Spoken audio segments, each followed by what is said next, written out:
captivity, right? We turn the lights down, music up, all that good stuff. We get our first egg.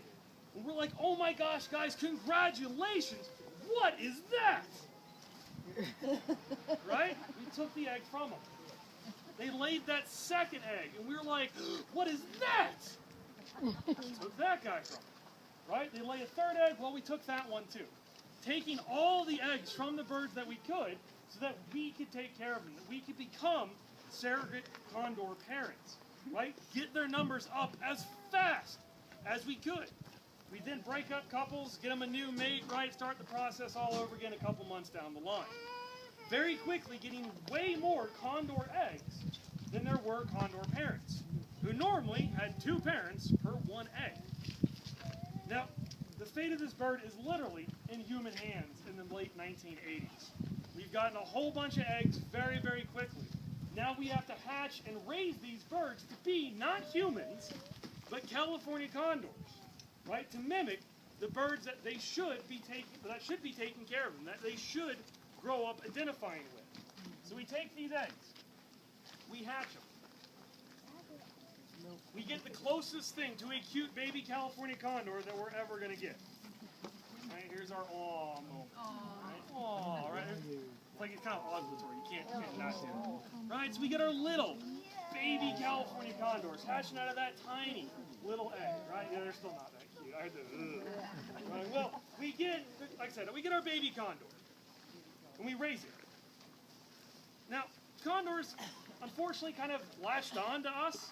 So when they woke up and they saw people, they were like, hey, people, they're going to feed us. They're going to take care of us. It's going to be awesome. And we knew that didn't really work out.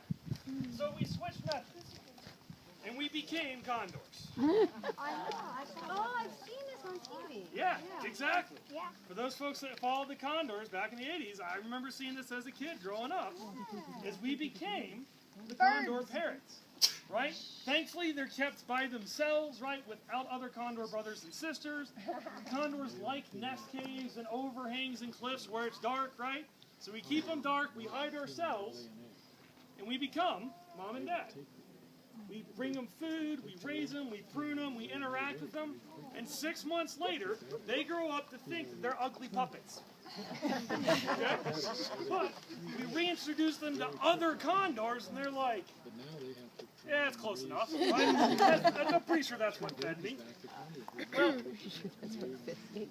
that's important, like I said, because unfortunately, we still had a lot of stuff going on in our world, in our cities, that wasn't really jiving with these birds. But we captured all the condors in 1987.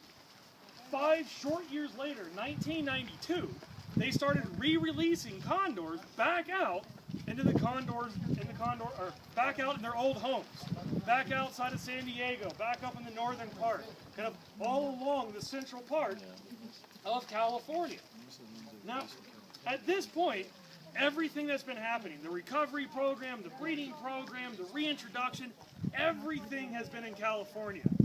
Arizona, Grand Canyon, we've been hanging out going like, hey guys, good job, right? Way to save that endangered species. Good on you, What about mate. this one right here? Well, done. There's one even closer. Oh. There's a raven trying to compete with it. There's a turkey vulture way down above the tree. Perfect. There's all your birds. Get your camera. Class dismissed. Come back. You gotta hang out longer than that. Hey, he's actually turning. Sweet. Nope, more. Ow. I know. He's like, Mom. Yeah, get the puppet out. How is their eyesight? It's actually really good. They rely primarily on their eyesight, so it's on par, if not better, with things like eagles, which we always hold up as being really, really good. So I don't know like exact visual range, like how good it is, but it's awesome, and that's how they hunt. What's that one? That's your turkey vulture, right? Right on the fingertips, and that's an airplane. That's the big white one up right up above. It's a plane. It's Superman. It's all right. So condors all over the place, right? We've seen 2 of them today, which is awesome. They're not being very showy, though. They kind of keep flying away on us.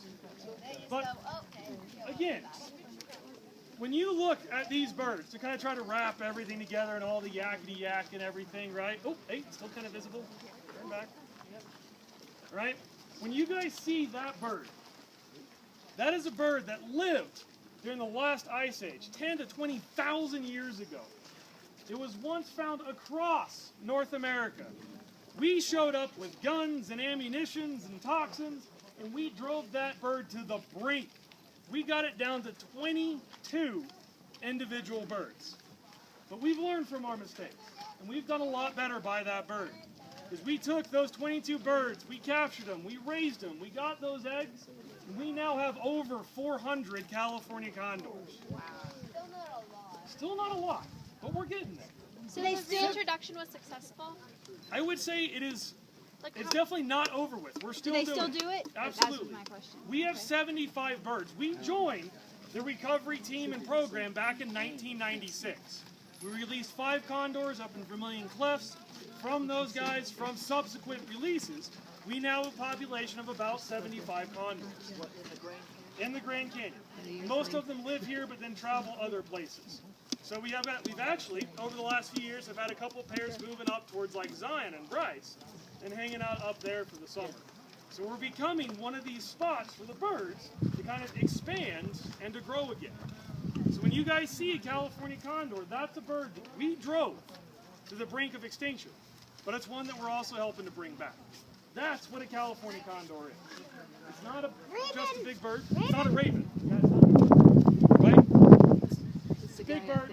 It's an absolutely ugly bird, right? But it's one that we are saving.